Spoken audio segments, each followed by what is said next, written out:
बातमी आहे बिहारमधून। बिहारमध्ये भाजपच्या मुख्यमंत्री करण्यासाठी हालचाली वाढलेल्या आहेत। नितीश कुमारांच्या राजीनाम्यानंतर भाजप आमदारांची पाटण्यात बैठक पार पडते। मुख्यमंत्री पदासाठी भाजपच्या सम्राट चौधरींचं नाव आघाडीवर आहे। सम्राट चौधरींच्या नावाच्या प्रस्तावाचं भाजपच्या 8 आमदारांकडून समर्थन झाले आणि थोड्याच वेळात सम्राट चौधरींच्या नावाची औपचारिक घोषणा देखील केली जाऊ शकते।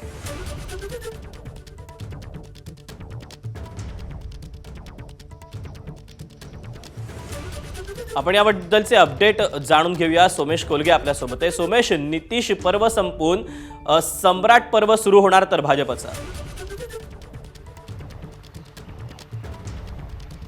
निश्चितच आताच उपेंद्र कुशवाहा यांनी सोशल मीडियामध्ये समाज माध्यमांमध्ये पोस्टही केलेली आहे। सध्या हे राष्ट्रीय लोकमोर्चाचे प्रमुख आहेत उपेंद्र कुशवाहा आणि एनडीएचे घटक पक्ष आहेत। त्यांनी एक आत्ता पोस्टही केलेली आहे की सम्राट चौधरी यांना नवीन जबाबदारीसाठी त्यांच्या हार्दिक शुभेच्छा आणि अभिनंदन। विशेष म्हणजे सम्राट चौधरी हे नितीश कुमारांना जोपर्यंत मी पदावरून बाजूला करणार नाही तोपर्यंत त्यांनी स्वतःच्या डोक्याला एक पटका बांधला होता, जो बिहारच्या मजुरांचा प्रतिकात्मक असा पटका आहे आणि तो त्यांनी स्वतःच्या डोक्याला बांधला होता। त्यावेळी त्यांनी घोषणा केली होती।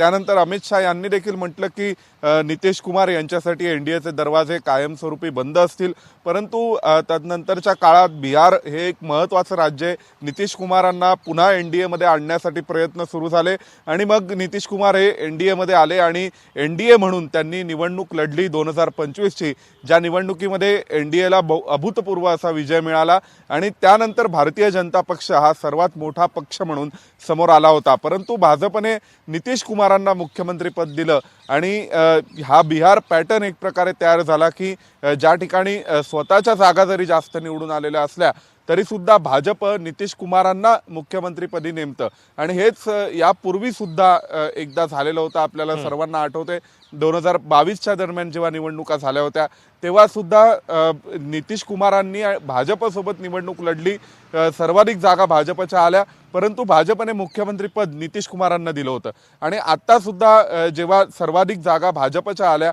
तरी सुद्धा भाजपने मुख्यमंत्रीपद नितीश कुमारांना दिलं होतं। परंतु यावेळी मात्र भाजप नेहमीचा त्याग करणार नाही अशी चिन्ह पहिल्या दिवसापासून दिसत होती आणि त्यानुसार कुठे ना कुठेतरी हे संकेत होते की नितीश कुमारांना योग्य वेळी दिल्लीमध्ये आणून त्यांचं राजकीय इथे त्यांचं पुनर्वसन केलं जाईल आणि राज्यामध्ये मात्र भारतीय जनता पक्षाचाच मुख्यमंत्री असेल।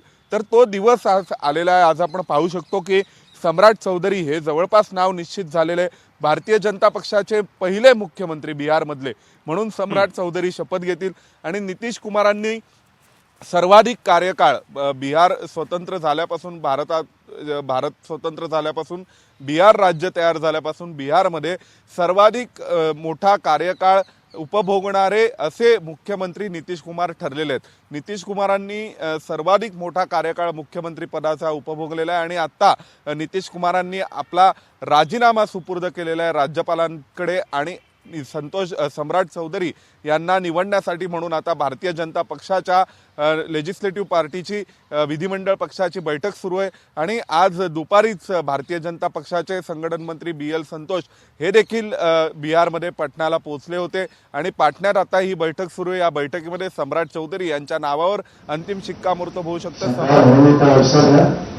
सोमेश, तुला थोडंसं थांबवतोय, पुन्हा तुझ्याकडे येतो। आपण या बैठकीमध्ये नक्की काय घडतंय ते पाहूया।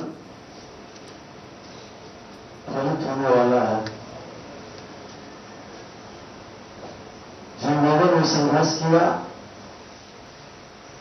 जिन लोगों ने बलिदान दिया और जिन लोगों ने सपना देखा था, स्वर्गीय अटल बिहारी वाजपेयी जी की उस वाणी को, उस झंझावत से जब लाठियां चल रही थी, नरसंहार हो रहे थे और उन्होंने कहा था सर में कफन बांध कर निकल जाओ, कमल खिलेगा। उस जंगलराज वालों से लड़ करके कई बार लहू रहा, बहुत संघर्ष हुआ। गठबंधन की राजनीति में सुशासन स्वर्गीय अटल जी के सपना को साकार किया गया। माननीय नीतीश कुमार जी, स्वर्गीय सुशील मोदी जी के नेतृत्व में और वह सुशासन और समृद्धि की ओर देश के माननीय प्रधानमंत्री नरेंद्र मोदी जी का, बिहार के मुख्यमंत्री नीतीश कुमार जी के डबल इंजन की सरकार का चुनाव के पहले जो संकल्प था, जनता का एक पूर्ण जनादेश का आदेश है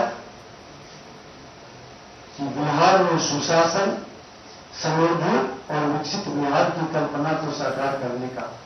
आता भाजपचे सम्राट चौधरी हे बिहारचे नवे मुख्यमंत्री असणार आहेत। या सगळ्याबाबतची सध्या भाजपची बैठक पार पडते आहे। शिवराज सिंग चौहान यांनी त्यांच्या नावाची घोषणा केलेली होती आणि या सगळ्याबद्दल आपल्याला अपडेट देत होता आपला प्रतिनिधी सोमेश कोलके। सोमेश, धन्यवाद दिलेल्या माहितीबद्दल। अधिकचे अपडेट जाणून घेतच राहू।